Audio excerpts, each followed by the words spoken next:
59-year-old Ryan Routh was charged with the attempted assassination of then-candidate and now President Donald Trump back in 2024.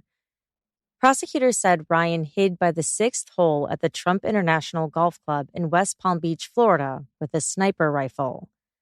A Secret Service agent scouting one hole ahead of Trump was the one who caught Ryan before anything could happen.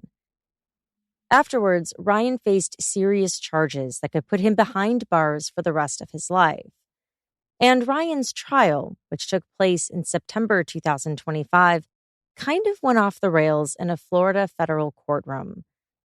Ryan's attorney rambled during opening statements and got cut off by the federal judge. His attorney also made outbursts throughout the trial.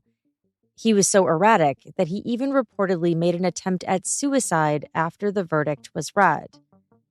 Ryan's attorney was actually Ryan Routh himself. He chose to represent himself during his trial. And today, I'm covering that strange trial. This is Jillian in partnership with Law and Crime. You're listening to Court Junkie.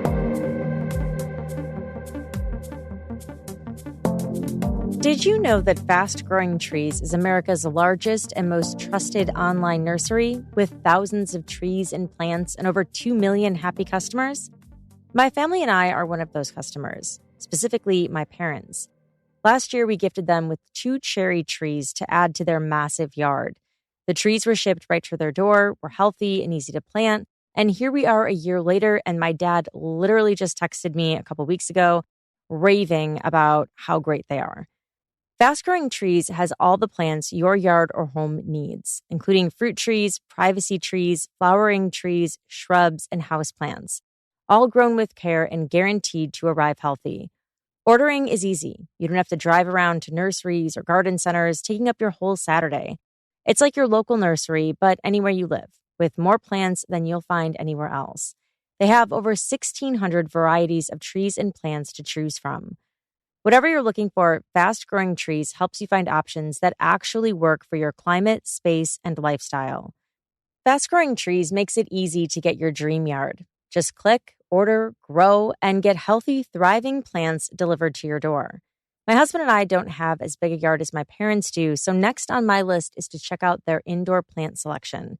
Because that's the thing, you don't need a big yard or even a lot of space. I'm eyeing a lemon tree or maybe a fig tree. And one of the reasons I trust Fast Growing Trees is due to their Alive and Thrive guarantee, which promises that your plants arrive happy and healthy, which is a great thing for me and anyone else who doesn't have a green thumb. Right now, they have great deals on spring planting essentials, up to half off on select plants. And listeners to our show get 20% off their first purchase when using the code CourtJunkie at checkout. That's an additional 20% off better plants and better growing at fastgrowingtrees.com using the code CourtJunkie at checkout. Fastgrowingtrees.com code CourtJunkie. Now's the perfect time to plant. Let's grow together. Use Court Junkie to save today. Offer is valid for a limited time. Terms and conditions may apply.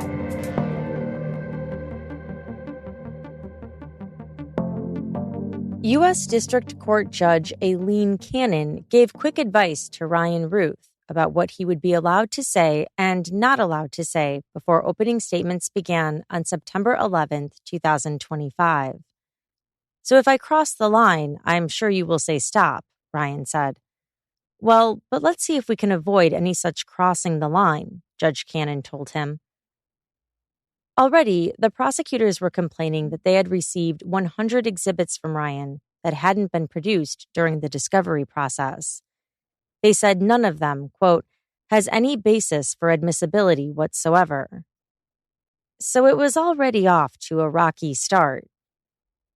Ryan did have 2 attorneys from the Federal Public Defender's Office on standby if he got stuck. But Ryan forged through the proceedings on his own. He did his own opening and closing arguments, cross-examined the federal government's witnesses, and called his own, just like any defense attorney would do. Only Ryan had never been to law school. The jury was called in. Prosecutor John Shipley, the Duke University School of Law educated prosecutor, was first to give opening statements.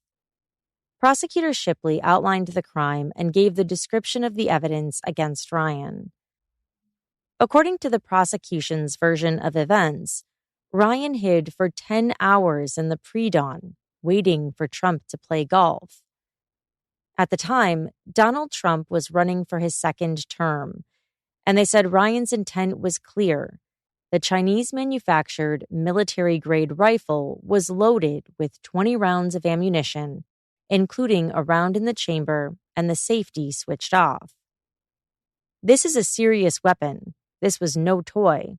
This was no joke," Prosecutor Shipley said. The prosecution had no doubt what the motive was, and they used Ryan's own written words against him to prove his reasons for hiding in the golf course with a loaded rifle, with Trump heading his way. Ryan Routh wanted to make sure that the people of this country could not re-elect Donald Trump as President of the United States, Prosecutor Shipley told the jury. "Trump cannot be elected. He needs to go away. I need help ensuring that Trump is not elected," Ryan wrote. "I wish I had given the order for a prior assassination attempt on Donald Trump." He said Ryan also wrote that Trump is an idiot and is not good for Ukraine. "I hate him," he wrote. "He needs to go away." According to the prosecution, Ryan offered to pay $150,000 for someone to kill Trump. They said he was serious.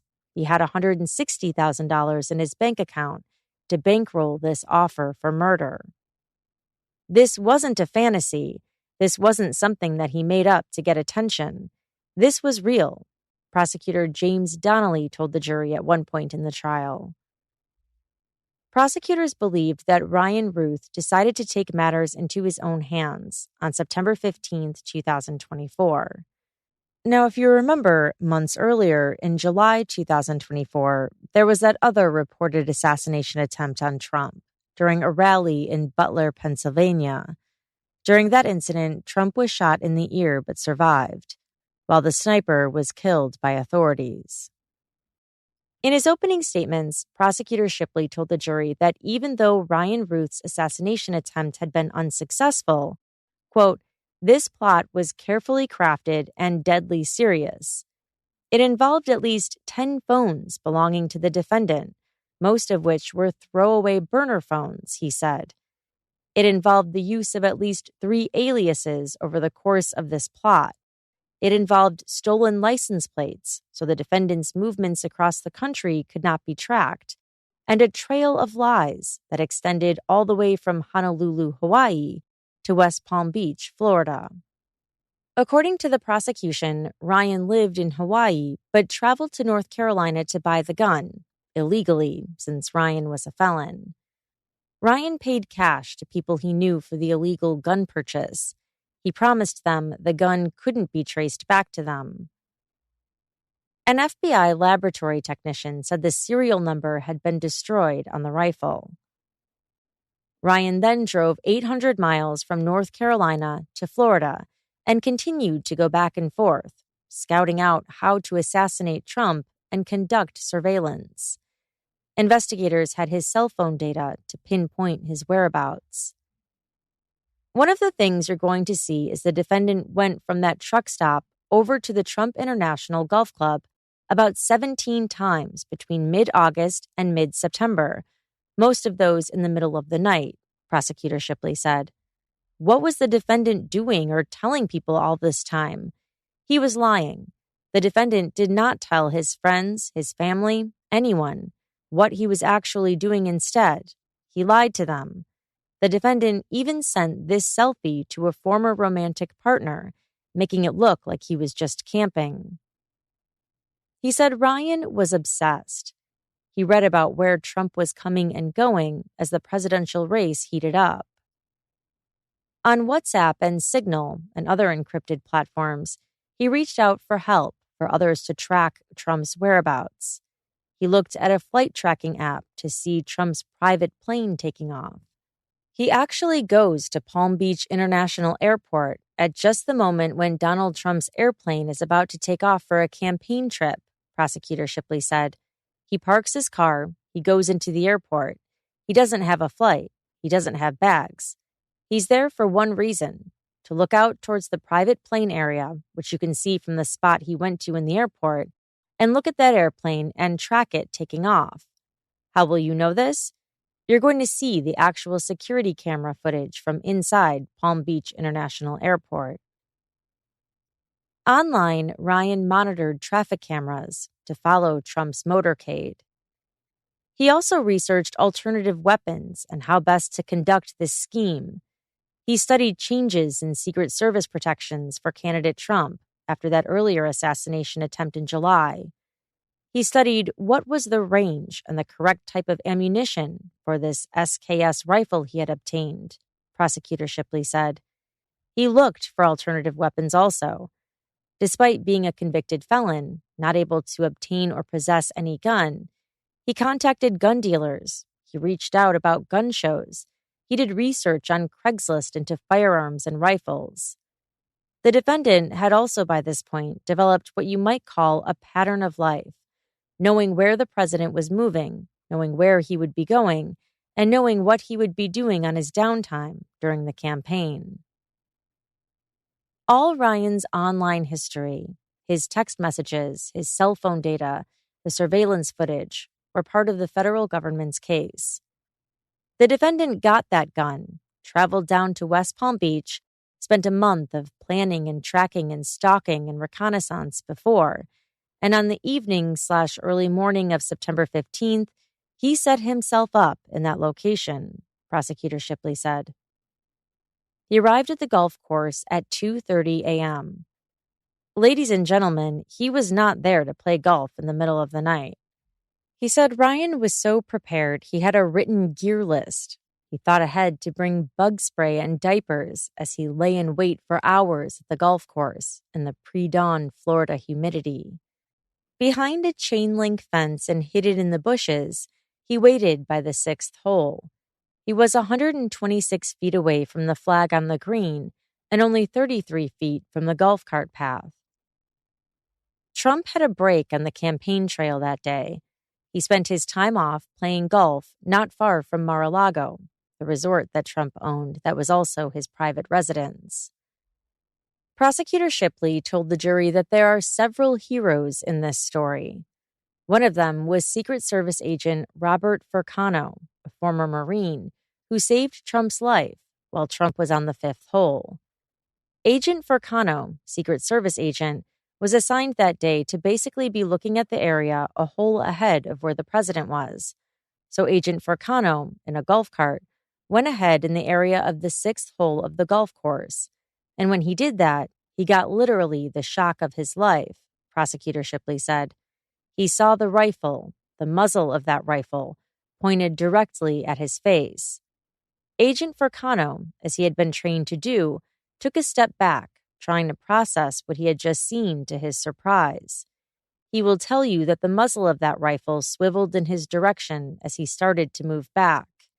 Agent Furcano then, consistent with his training, tried to take cover, took his service weapon, and fired in the direction of where he had seen that rifle.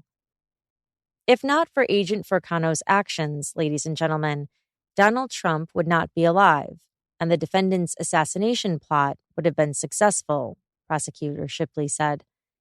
This case is not about whether you like Donald Trump or not. It is about whether this defendant intended to kill that man on September 15th and had been plotting to do so for weeks. He said another hero was a mental health counselor who had been an innocent bystander doing some furniture shopping.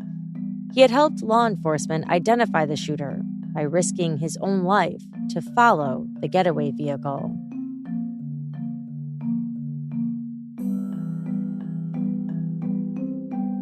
Ryan Routh, a building contractor by trade, stood up and began his opening statements. Modern trials seem to eliminate all that is human, feeling, emotions, thoughts, heart, soul, love, everything that matters, he started out. The prosecution objected.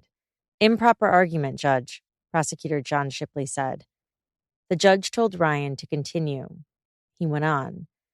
I'm going to read several paragraphs verbatim of Ryan's opening statements. The overriding question of why we each live revolves around intent. Why are we here? What is our intent every day? Is it not to care for one another, to help each other, to be kind, to love one another, to hold one another? Is this so difficult? How do we get so derailed and filled with hate when 1.52 million years ago, two different human species crossed paths in the mud of Kenya peacefully and civilized? How can you imagine their meeting? Would shaking hands be natural? Would a smile be rendered? A nod of the head? Would they communicate through their eyes in simple gestures of love and cooperation? All of the gentle caring for one another recorded and preserved there in the mud forever. And where will the human species be in another 1.5 million years if we cannot learn to get along? 1.5 million years ago, there was no intent to harm anyone. Yet now, Hitler caused the slaughter of 80 million as America has watched for years. Putin has slaughtered 1.5 million. At this point, the prosecutor interrupted again with an objection. Ryan was allowed to continue, at least for a little bit. He told the jury, Putin has murdered 1.5 million and we do nothing. The Sudanese and Arabs kill 150,000 and rape and we do nothing.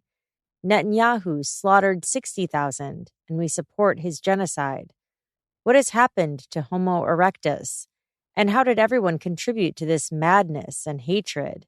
How did we allow 7 phone calls to Putin, trading a war for re-election?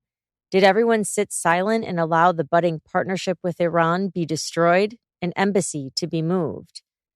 At this point, the judge announced the courtroom would be taking a break. With the jury out of the room, Judge Cannon lectured Ryan about the point of opening statements. She reminded him it was a time to introduce the evidence and arguments that would be brought up at trial. What I have heard thus far for the first 5 minutes is nothing of the sort, and clearly goes beyond any relevant evidence in the case. Are you going to continue to engage in that sort of opening? Judge Cannon asked. Ryan tried to explain that his defense centered around nonviolence and love. Judge Cannon told him he had one more chance. But we have limited patience here, and you don't have unlimited license to just exceed the court's orders and make a mockery of the dignity of this courtroom, she said. The jury returned. I'll read another portion of what Ryan said. The rest of his opening statements went like this. The treasure of finding some old fabric and its feel and texture and warm, soft, that seems magical. Old boards cut and the markings of the teeth of the saw as it pushed back and forth. That is beauty. A wooden peg riddled, a handmade brick, the laying out board, the split wood shovel handle worn thin, the clack of the locust boards as one crosses the old wooden bridge, the old tractor and the wooden trailer bruised and scarred from decades of hard labor, the 100-year-old lathe and drill press saved from the scrapyard, the exact same used by Henry Ford and the Wright brothers, such wonderment in their function and wear, the leather belts chugging them along towards fulfilling hopes and dreams and ideas. That is America. So no, this case means absolutely nothing. The prosecutor cut him off and objected for the 3rd time. This time, Judge Cannon said Ryan's opening statements were finished. And so the testimony began.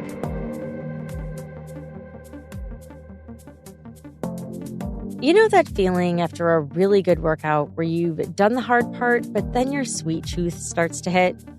Yep, that's me. And I used to just white-knuckle my way through it, or I would grab something that totally undid everything I had just worked for.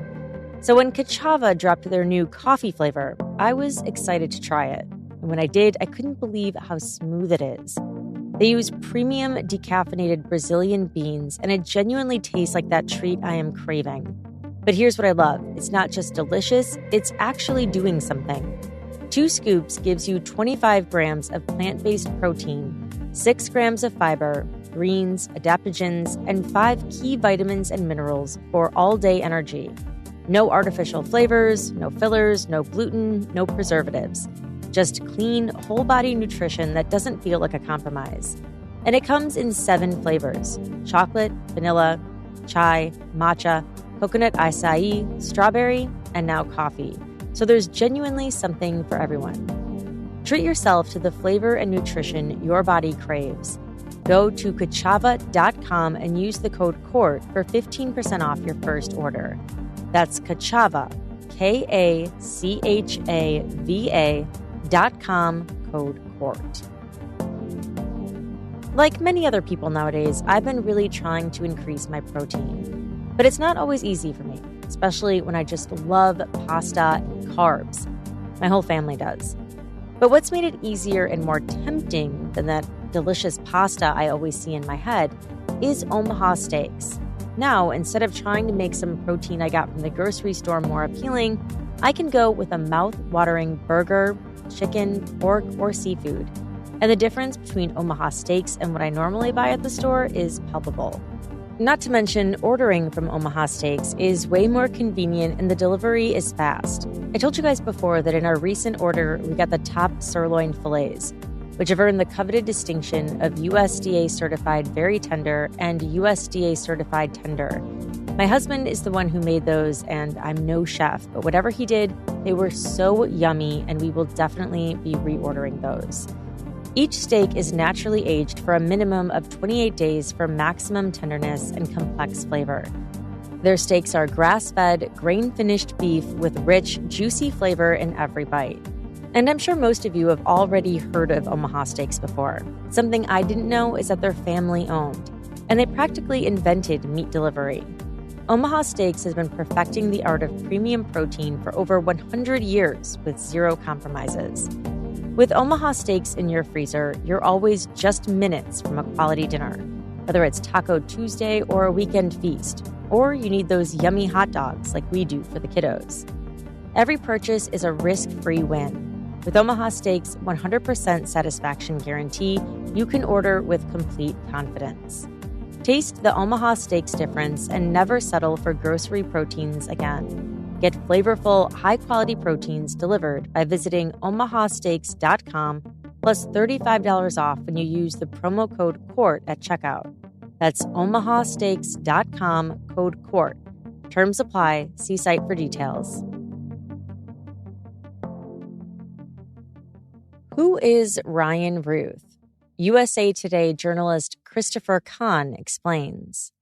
My name is Christopher Kahn. I'm a reporter with USA Today on the national breaking news team, and I write about a lot of different topics, but much of it is focused on the criminal justice system and high-profile criminal trials. I followed the case from when it happened, when the arrest, when the news broke, and it was obviously pretty staggering in the moment, especially just coming only a few weeks after an earlier assassination attempt on Trump's life.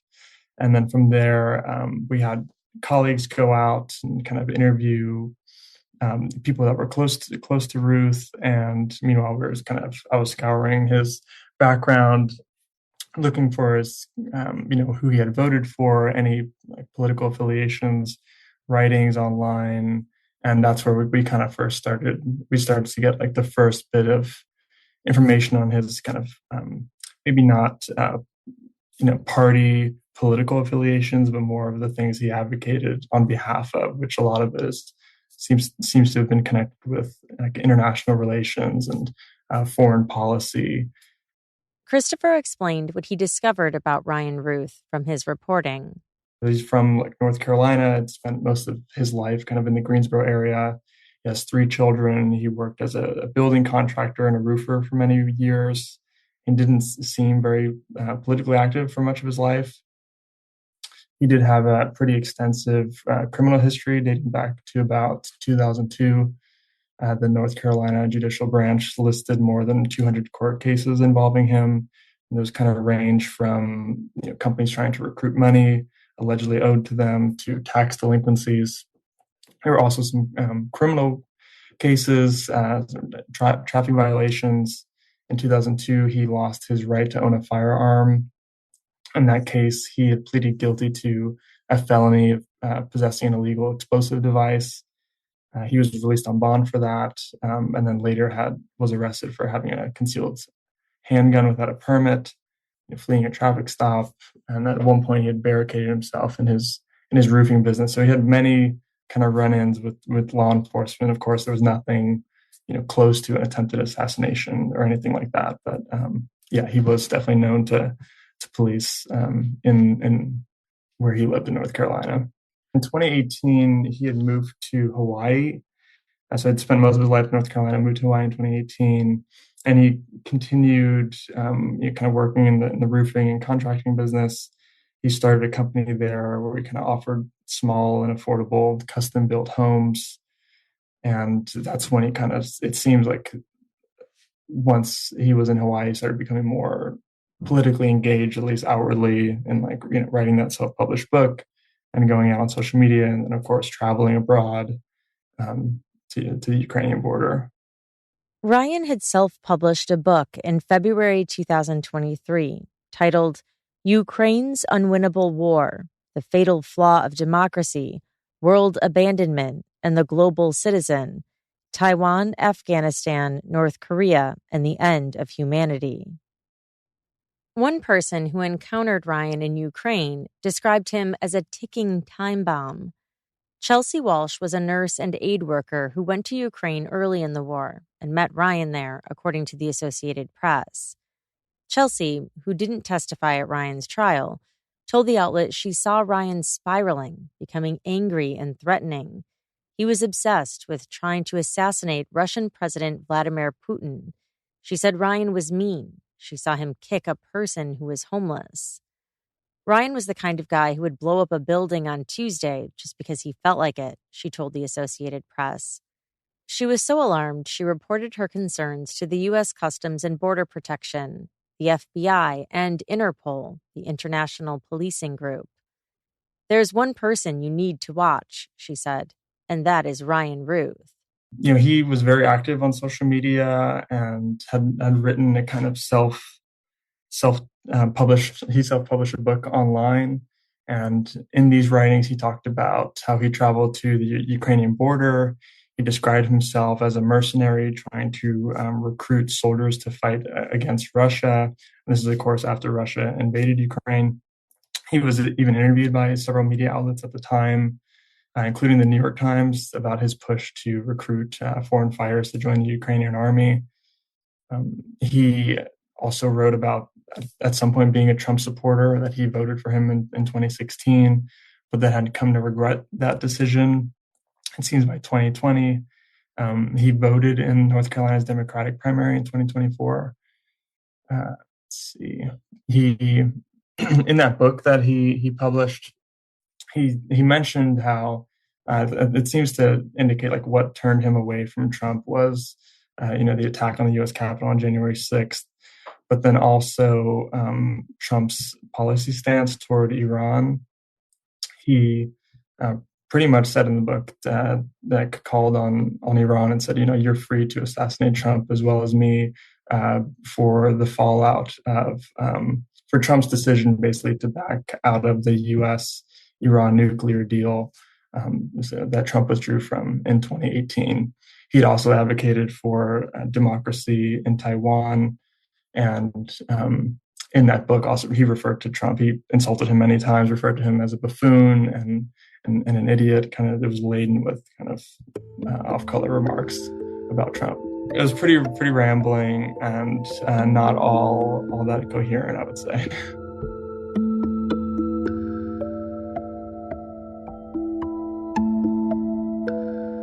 Robert Furcano, the Secret Service agent who thwarted Ryan Routh's assassination attempt, was the first person to take the stand at Ryan's trial last year.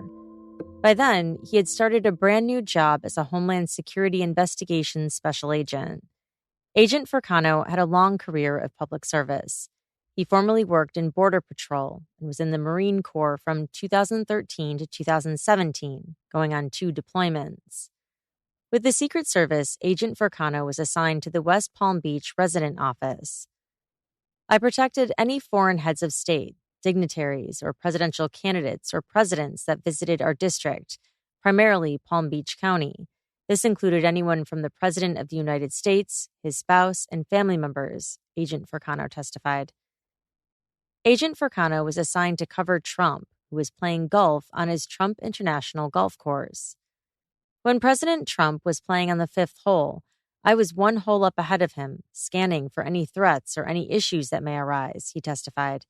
In particular, I was scanning the fence line which separated the golf course from the main road. The fence line had plenty of trees. In one spot, there was a break in the bushes. There, Agent Furcano saw a face. A person was hiding. Agent Furcano's first approach was friendly. "Hi, sir," he recalled saying to the stranger, who looked like he must be homeless. Agent Furcano suspected no danger at first. "When I had first attempted to initiate contact, I heard what sounded like a groan, and the subject smiled at me," he said. "My initial thought or reaction upon locating the individual in the tree line was, this was potentially a homeless person camping out, and at the time, upon initial contact, I did not think that this person was a threat. After I noticed the face, I began to see an object to the left of me beginning to move. This object was black in nature and protruding from the fence line approximately 1 to 2 inches.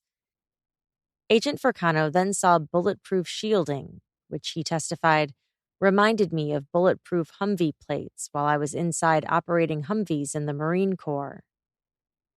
The 2 bulletproof plates protecting the man's position weighed about 30 pounds. They were heavy. Agent Furcano realized he was very much in danger.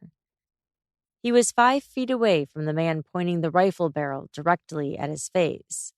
"The person that you saw on the tree line of the golf course, do you see them in the courtroom today?" Prosecutor Maria Medidas Long asked. "Yes, ma'am, I do," Agent Furcano testified. "The individual with the gray suit, white shirt, and blue and striped tie." The questioning continued. Prosecutor Medidas Long asked what Agent Furcano was thinking, what he did next.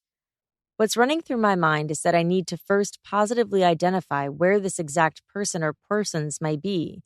Additionally, there is a road behind this person," Agent Furcano testified.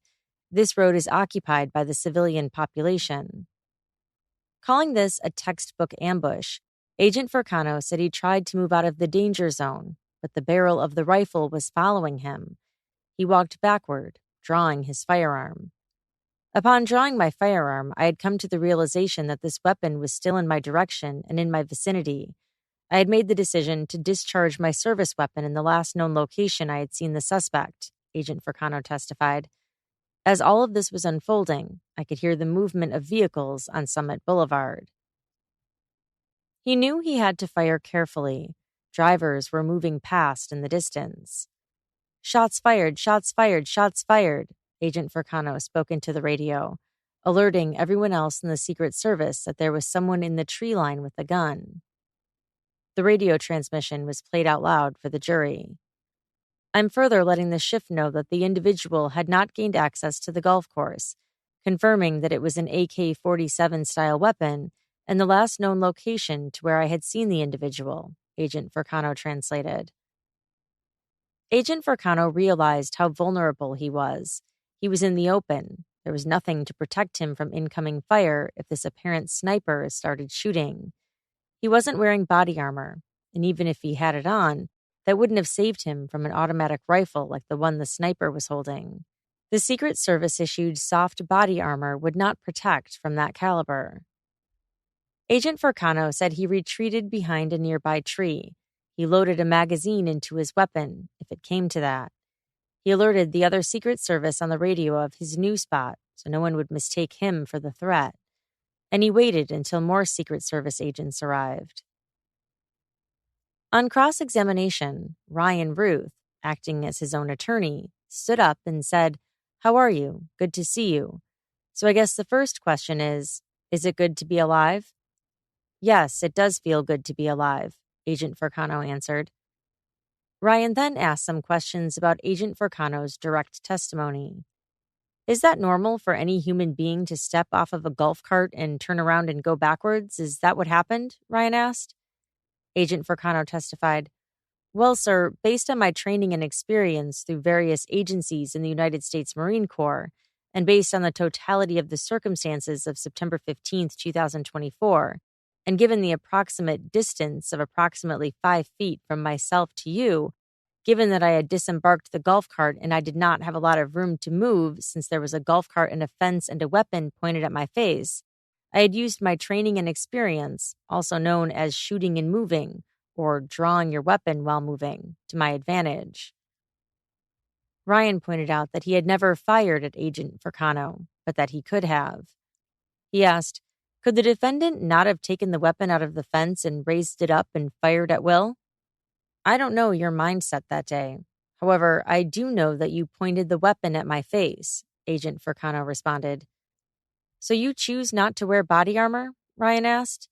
Based on my role as a site agent that day, some positions in the service and some positions I am assigned to I find advantageous to wear armor, and some I do not find advantageous, Agent Furcano replied. So if the defendant wanted to seriously harm you that day, you had no prevention? Ryan asked. I did have prevention, Agent Furcano testified. I had my wits and I had my service pistol. But no armor? Ryan asked. I was not wearing body armor that day, as previously stated, Agent Furcano replied. Tommy McGee, a licensed mental health counselor, had an office near Trump's golf course. On the morning of September 15th, 2024, he headed to his newly acquired office, which was outdated and reminiscent of the 1970s. He said he wanted to buy new furniture and make it look more modern. He wanted to measure to get dimensions so he would know what would fit. Tommy testified that he grew up in a bad neighborhood in Dallas where his friends got caught up in crime and drive-bys happened. He sometimes heard gunshots. It was a sound he would never forget. On that day, he heard that unmistakable noise again, 3 times. He said he was sure it wasn't fireworks. It was gunfire. The way I grew up, typically no one ever shares any information about who may have been involved in the shooting, Tommy testified. So my initial thought was that I would go and see if I could witness what had happened, and if so, what information I could take down to share with law enforcement. Tommy was the perfect person at that moment. Friends of mine might say that I have the tendency to be extremely calm in some pretty high-intensity situations, he testified. I would say hypervigilant. I have a tendency to pick up on nonverbal cues. I pay close attention to what's in my surroundings, whether I'm out and about in the malls or I'm driving down the street or walking. My friends and my girlfriend talk about how it appears that my head is always on a swivel. It was 1:30 p.m. Tommy turned left, heading to where the noise had come from. That's when he saw a man emerging from the bushes and running.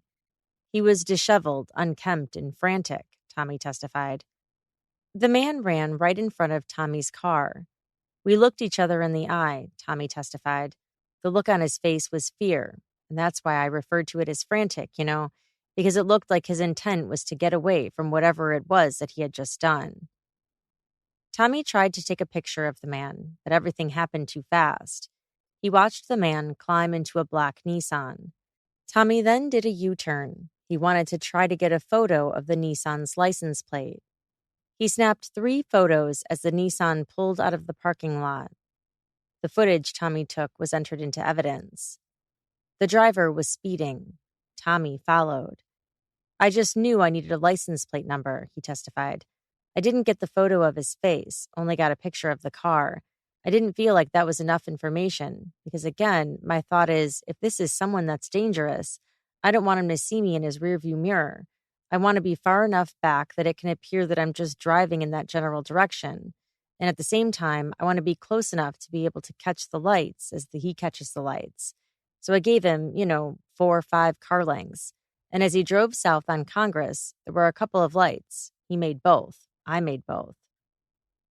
At his practice, Tommy took notes during his sessions with his clients.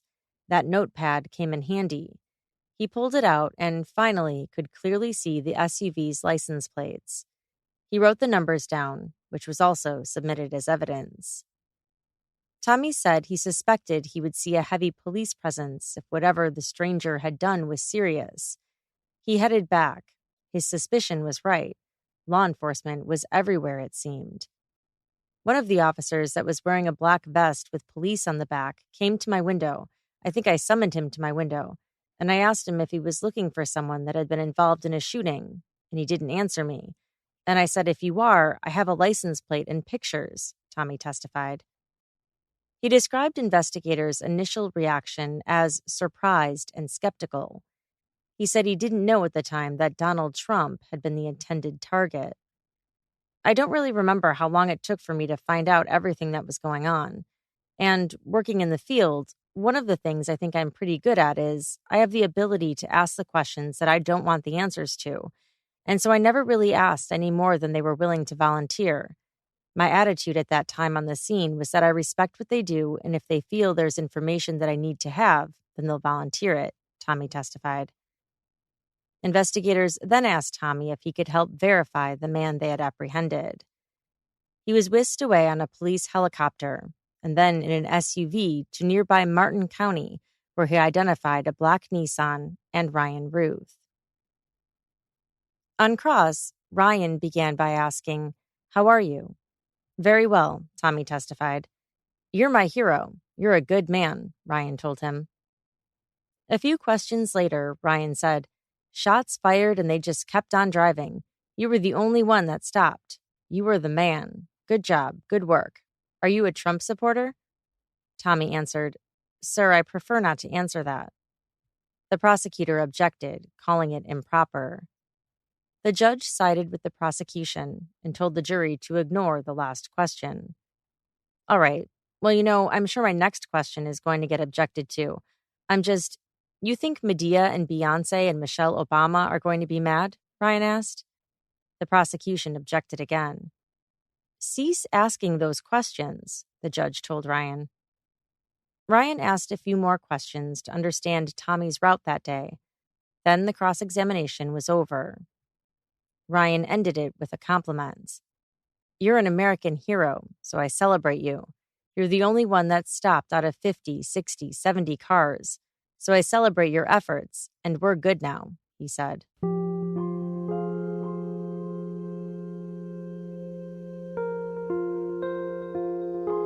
According to prosecutors, Ryan Routh's plan was to escape to Mexico after he assassinated Donald Trump. He researched international flights and wrote them down. But there would be no Mexico. The FBI arrested him instead. The prosecution told the jury that Ryan's post-arrest actions only pointed to his guilt. While waiting behind bars, Ryan wrote a rap song about killing Trump with a sniper rifle. Ryan's girlfriend told him that this was the most horrible thing that you could have ever done when they spoke on a recorded phone call. What did the defendant not say? The prosecutor asked the jury. "It wasn't me. I didn't do it. The FBI has got the wrong guy. They've got it all wrong. I'll explain everything." No, what the defendant said was, "I'm sorry." Ryan called 3 witnesses to testify for his defense. One witness was Marshal Dwayne Hinshaw, who had known Ryan for 20 years in North Carolina. Marshall lived on the property that Ryan maintained. They saw each other every day, worked on projects together, and knew many private details in each other's lives, according to the testimony. "So from the decades of experience in working with me, would you say that my reputation in our town of Greensboro was of nonviolence?" Ryan asked. "I would say that, yes," Marshall testified. "So do you think that I would ever harm another human being?" Ryan asked. "I wouldn't expect you to harm anybody, Ryan," Marshall responded. Ryan wanted the jury to know that he was a good father and upstanding citizen, even though Judge Cannon's patience was waning. "Have you met my ex-wife, Laura?" Ryan asked. "Yes," Marshall responded. "So would you perhaps consider that she's not the easiest person to work with?" Ryan asked. The prosecutor objected. The judge sustained it, so the jury learned nothing more about Laura. "Did I not try to give everyone a job, an opportunity, and offer everything that I owned?" Ryan asked. Judge Cannon stopped him. "At this point, Mr. Routh, I've given you a great deal of latitude here with the court's order. This must cease," she said. She reminded him that he was not allowed to introduce good character arguments in the federal trial. Despite her warning, Marshall was able to share a little more about Ryan on the record. He said, "When my pregnant girlfriend and I were living in a bad situation, you gave us your house. Not a crummy house either. Literally a mansion and pleasant garden to live in until she had the baby. You helped us with the adoption. You made sure that we had a vehicle to drive back and forth. You always took care of people. You were the number one person on my phone. If I called, there were times when you got tired of me calling you, I called you so much. I counted on you when I asked you for $2 for gas. You would always make sure to give me 10 or 20 because you were like, that's not going to get you very far. So you were always great to me." On cross-examination from prosecutor James Donnelly, Marshall admitted he hadn't seen Ryan since 2017 when Ryan left North Carolina. He acknowledged he wasn't in regular touch with his friend now that he lived thousands of miles away. So during that time frame, since 2017 and 2018, because you haven't been with him, you haven't been monitoring what he's been doing or saying on a regular basis, correct? Prosecutor Donnelly asked. Marshall answered, "Other than social media, yeah." Prosecutor Donnelly pointed out that Marshall wasn't paying attention to Ryan as he was allegedly getting ready to assassinate Donald Trump. It's fair to say also you weren't with him when he was buying a military-grade SKS rifle in August of 2024, correct? The prosecutor asked. "That's correct," Marshall said. "And you weren't with him when he was pointing a loaded rifle at a United States Secret Service agent, correct?" "That would be correct," Marshall answered. Prosecutor Donnelly then brought up Marshall's own criminal history. Since 2021, he had been convicted of 6 different larceny or breaking and entering offenses. He served prison time. "Sir, like many, many people in America, I got addicted to drugs, and the only way to pay for the drugs was through crime, nonviolent larceny charges, shoplifting," Marshall testified.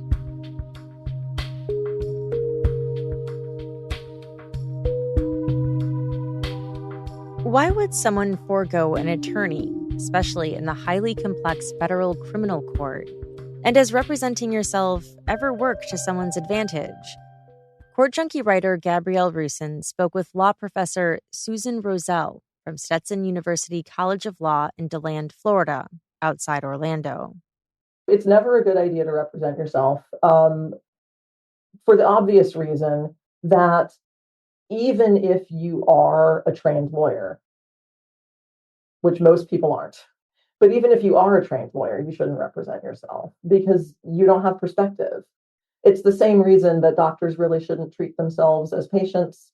It is much easier for all of us to see other people than to see ourselves. And so it's just hard to have good judgment when you're personally involved. And that's not to point fingers at anyone. That's not that anybody is individually flawed. That's just we're human.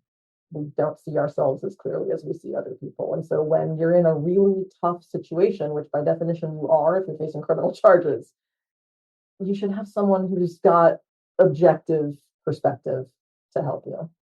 That was if you're a trained lawyer. If you're not a trained lawyer, the courtroom is an intimidating environment. The procedure is complex. People go to law school for 3 years in this country in order to learn how to navigate that system.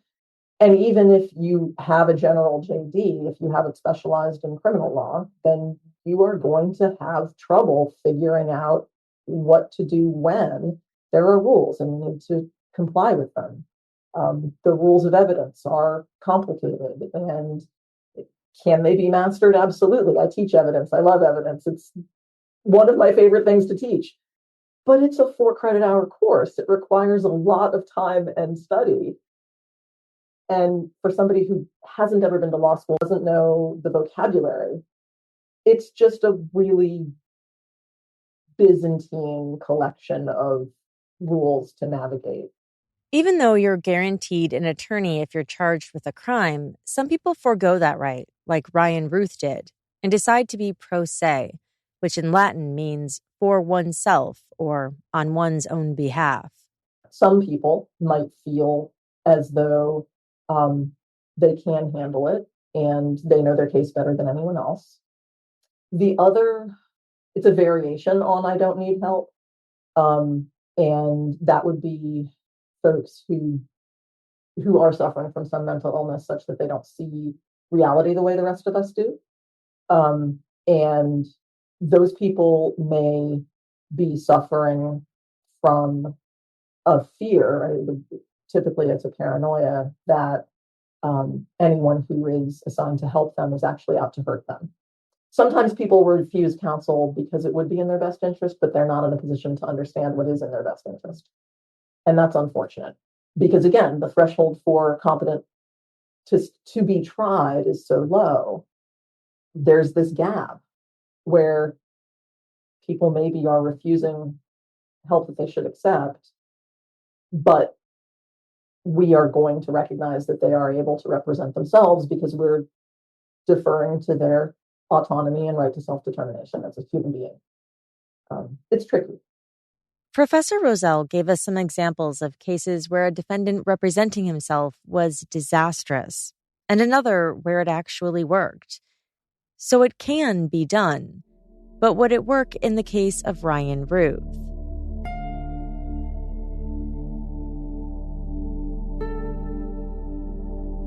Closing arguments were underway as Ryan Routh's trial went on. Representing the U.S. Attorney's Office was Christopher Brown, who reminded the jury that 2 eyewitnesses had positively identified Ryan. Other physical evidence included airport surveillance data, his cell phone data, and internet searches. If the evidence in this case has shown one thing and one thing only, it's that the defendant, Ryan Wesley Routh, wanted Donald Trump dead.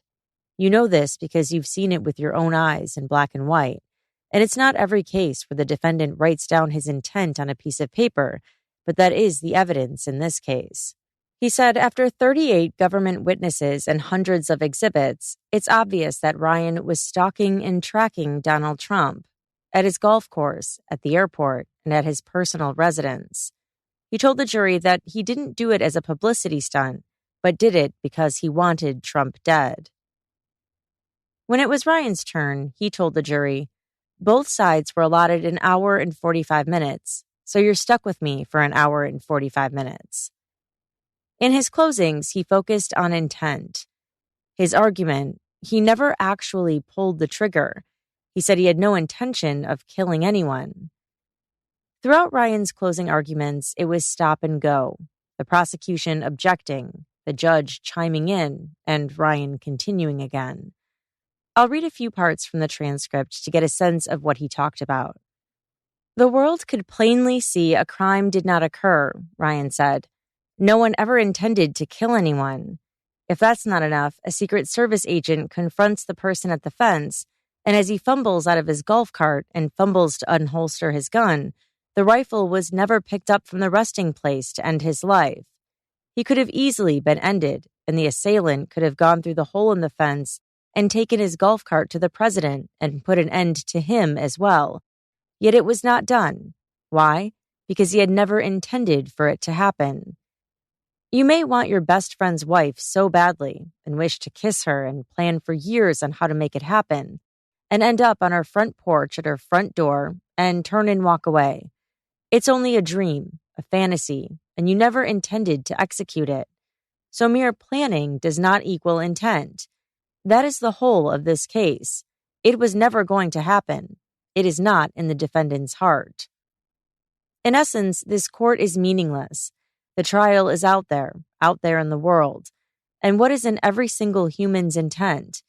It always boils down to intent, who we are. So is this defendant dangerous? No, he's the exact opposite. He is the height of considerateness, as quiet as a mouse, to ensure to not infringe on others' human rights, always putting others first and himself last.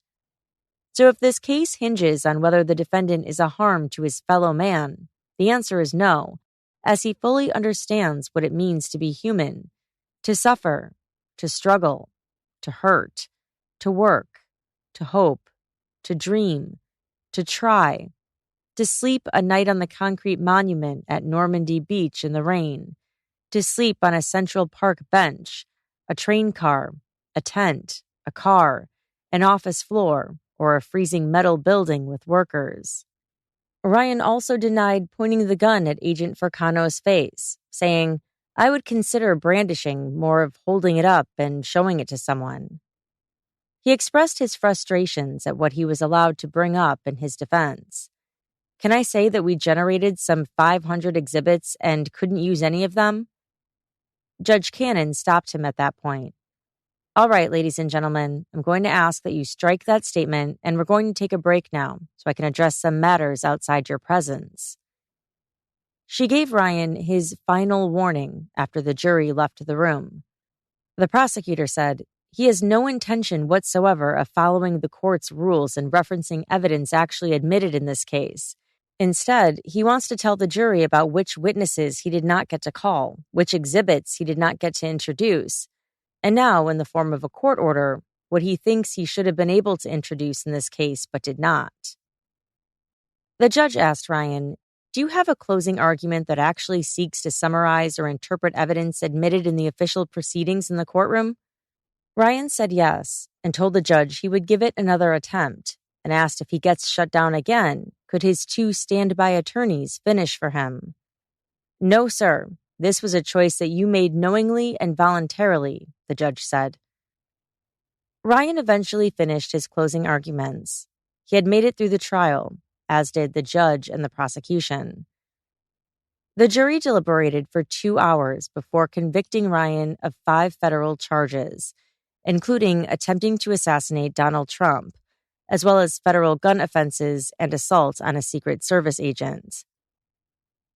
The scene at federal court was dramatic and chaotic on the day of the verdict. This is from NBC News. Tonight, just after Ryan Routh was convicted of trying to assassinate President Trump at his West Palm Beach golf club, his daughter running beside the car authorities were transporting him in. All after inside court, Routh attempted to stab himself in the neck with a pen. This court sketch showing that moment. NBC News producer Carmen Gonzalez witnessed the chaos in the courtroom. As the jury was leaving, I looked over to him and I saw him doing this. I thought maybe he was having a seizure, but then I realized he had a pen and he was jabbing at his neck, trying to hurt himself. Within seconds, she says, U.S. Marshals grabbed Routh and took him away. And the daughter started saying, Dad, don't, we love you. Ryan survived. He returned to court for his sentencing, where this time he opted for a court-appointed attorney to represent him. He was sentenced to a life sentence plus 84 months in prison. He has since appealed. And that's all for this episode. A special thank you to Professor Susan Roselle and Christopher Kahn from USA Today for talking to us about this case. This episode was researched and written by Gabrielle Rusin. If you'd like to hear these episodes without the ads or get access to our bonus episodes, go to courtjunkie.com/support and check out our Patreon options. Thanks again for listening. Until next time.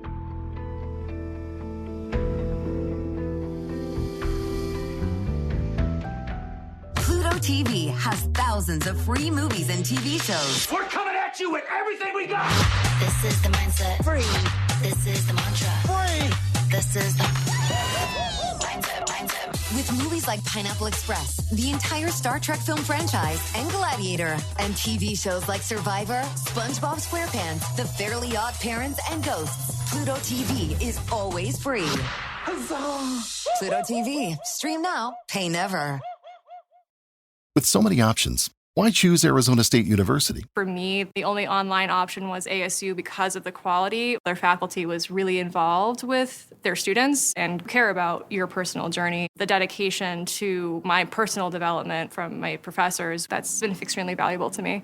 Earn your degree from the nation's most innovative university. Online. That's a degree better. Explore more than 350 plus undergraduate, graduate, and certificate programs at asuonline.asu.edu.